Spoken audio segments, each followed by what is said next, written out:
మొన్న నమస్తే అండి, ఇన్స్పెక్టర్ పాడి షరీఫ్. 23rd నైట్ రోజు మాకు ఒక పిటిషన్ రావడం జరిగింది 10:30కి. దాంట్లో కిరణ్ తేజ అని ఇతను మంచు టౌన్షిప్ మోహన్ బాబు గారిది మంచు ఇంటి దగ్గర అతను సెక్రటరీగా పనిచేస్తాడు. అతను వచ్చి దరఖాస్తు ఇచ్చినాడు.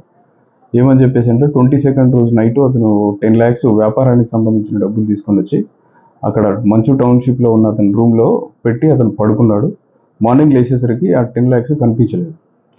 సో దాంట్లో సీసీటీవీ అది వెరిఫై చేసినారు వాళ్ళు. అందులో ఉన్న పర్సన్ కోవర్కర్ పేరు గణేష్ నాయక్, అతని మీద సస్పీషియస్ చూపిస్తున్నారు. అతనే తీసిండని అనుమానం వాళ్ళకు కలిగింది. మా దగ్గరకు వచ్చి దరఖాస్తు ఇచ్చినారు. దానిపైన కేసు రిజిస్టర్ చేసినాము. ఇమీడియట్గా మేము కూడా టీం పంపించాము. ఇన్వెస్టిగేషన్లో ఉంది కేసు. త్వరలో అతను పట్టుకొని కూడా రిపోర్ట్ చేస్తాం.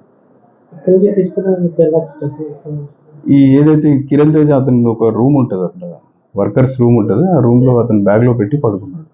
మార్నింగ్ మళ్ళీ వేరే దగ్గరికి డెలివరీ చేసేది ఉండే.